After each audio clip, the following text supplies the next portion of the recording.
آج کا ہمارا موضوع ہے حجاب کے بارے میں۔ اس جواب کو دینے سے پہلے ہم یہ جان لیں کہ تاریخ میں خواتین کے ساتھ کیا کیا سلوک کیا گیا ہے۔ پہلے ہم یہ جان لیں تو پھر ہم جواب پہ آئیں گے۔ ہسٹری آف بائبل سیولائزیشن، تو اس میں یہ لکھا ہے کہ جب بھی کوئی مرد قتل کرتا تھا تو اس کو سزا ملنے کے بجائے اس کی بیوی کو سزا ملتی۔ اگر آپ ایجپشن سیولائزیشن پڑھیں گے اس میں بھی خواتین کو شیطان کی نشانیاں سمجھا جاتا ہے۔ اکثر لوگ عورتوں کے حجاب کے بارے میں بات کرتے ہیں۔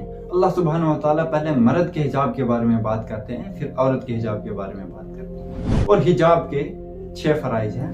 اور اللہ سبحانہ و تعالیٰ فرماتے ہیں سورہ احزاب میں سورہ نمبر 33 آیت نمبر 59 میں، یا نبی کہہ دو اپنی بیٹیوں اپنی بیویوں سے اور مومن خواتین سے جب بھی وہ باہر جائے تو اپنے آپ پر جلباب اوڑھ لے۔ اور اسلامی شریعت یہ کہتے ہیں اس کے بعد بھی اگر کوئی مرد زنا بالجبر کرتا ہے تو اس کے لیے سزائے۔ Don't forget to like, share and subscribe to Asif Bashir Naik, student of Dr. Zakir Naik.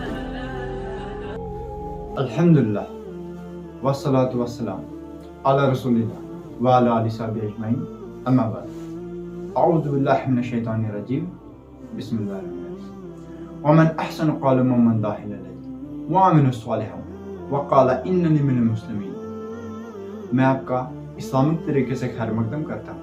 السلام علیکم ورحمۃ اللہ وبرکاتہ۔ آج کا ہمارا موضوع ہے حجاب کے بارے میں۔ اکثر لوگوں کے ذہن میں ایک غلط فہمی پائی جاتی ہے، وہ ہے کہ اسلام عورتوں کو حقوق نہیں دیتا، اسی لیے وہ انہیں حجاب میں رکھتا ہے۔ اسلام ڈگریڈ زون ہے اور خواتین پہ ظلم کرتا ہے۔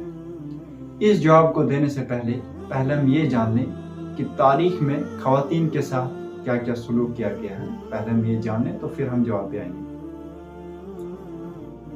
اگر آپ بائبل یونین کی تاریخ پڑھیں گے، history of Bible union civilisation, تو اس میں یہ لکھا ہے کہ جب بھی کوئی مرد قتل کرتا تھا تو اس کو سزا ملنے کے بجائے اس کی بیوی کو سزا ملتی تھی۔ اگر آپ گریک سیولائزیشن پڑھیں گے اس میں ایک خاتون تھی جس کا نام تھا پینڈورا۔ لوگ سمجھتے تھے کہ ساری دنیا کی پریشانیاں ہیں اس خاتون کی وجہ سے، جو ان کا تصور تھا جو بالکل غلط تھا۔ اور گریک سیولائزیشن میں بہت ہی خواتین کے ساتھ برا سلوک ہوتا تھا۔ اگر آپ رومن سیولائزیشن پڑھیں گے اس میں بھی نیوڈیٹی واز ویری کامن، ننگا پن اور ویشا پنا کافی عام تھا۔ اگر آپ ایجپشن سیولائزیشن پڑھیں گے اس میں بھی خواتین کو شیطان کی نشانیاں سمجھا جاتا۔ اگر آپ عرب سیولائزیشن پڑھیں گے قرآن نازل ہونے سے پہلے، تو اس میں لڑکیوں کو زندہ زمین میں دفنا دیا جاتا تھا۔ الحمدللہ ثم الحمدللہ قرآن نازل ہونے کے بعد یہ سب غلط کام جو ہیں وہ بند ہو گئی، اور اسلام جیسا مذہب اور محمد صلی اللہ علیہ وسلم جیسا شخص ان نے عورتوں کا عہدہ جو ہے وہ اونچا کیا اور انہیں عزت دی، اور یہ بھی ہمیں بتایا کہ ان کی عزت کیسے برقرار رکھی۔ اکثر لوگ عورتوں کے حجاب کے بارے میں بات کرتے ہیں۔ اللہ سبحانہ و تعالیٰ پہلے مرد کے حجاب کے بارے میں بات کرتے ہیں، پھر عورت کے حجاب کے بارے میں بات کرتے ہیں۔ اللہ سبحانہ و تعالیٰ فرماتے ہیں سورہ نور میں سورہ نمبر 24 آیت نمبر 30 میں کہ اے مومن مرد، جب بھی آپ خواتین کو دیکھو تو اپنی نظر فوراً نیچے کر دو۔ یعنی جب بھی آپ کسی عورت کو دیکھتے ہو، آپ کے ذہن میں جو غلط خیال آئے تو اپنی نظر کو فوراً نیچے کر دو۔ ایک بار ایک شخص ایک لڑکی کو گھور رہا تھا، تو ایک شخص نے اس سے کہا بھائی صاحب آپ کیا کر رہے ہو؟ تو اس نے اس سے کہا کہ محمد صلی اللہ علیہ وسلم نے کہا ہے کہ پہلی نظر معاف ہے دوسری حرام ہے، میں نے ابھی تک آدھی بھی پوری نہیں کی۔ تو محمد صلی اللہ علیہ وسلم کا کہنا یہ نہیں تھا کہ پہلی نظر معاف ہے دوسری حرام ہے۔ محمد صلی اللہ علیہ وسلم کا کہنا یہ تھا اگر آپ انجانے میں کسی لڑکی کو دیکھ لیتے ہیں تو اپنی نظر فوراً نیچے کر دو۔ محمد صلی اللہ علیہ وسلم کا کہنا یہ نہیں تھا کہ آپ 10 منٹ تک کے لڑکی کو گھورو۔ محمد صلی اللہ علیہ وسلم کا کہنا یہ تھا اگر انجانے میں آپ کسی لڑکی کو دیکھتے ہو تو فوراً نظر کو نیچے کر دو۔ اور اس کے بعد دوسری آیت اللہ سبحانہ و تعالیٰ فرماتے ہیں سورہ نور میں سورہ نمبر 24 آیت نمبر 31 میں، کہہ دو مومن عورتوں سے کہ وہ بھی اپنی نظروں کی حفاظت کرے، جب بھی وہ کسی مرد کو دیکھے تو اپنی نظر کو فوراً نیچے کرے اور اپنے سر اور چھاتیوں پر اوڑھنیاں اوڑھ لے۔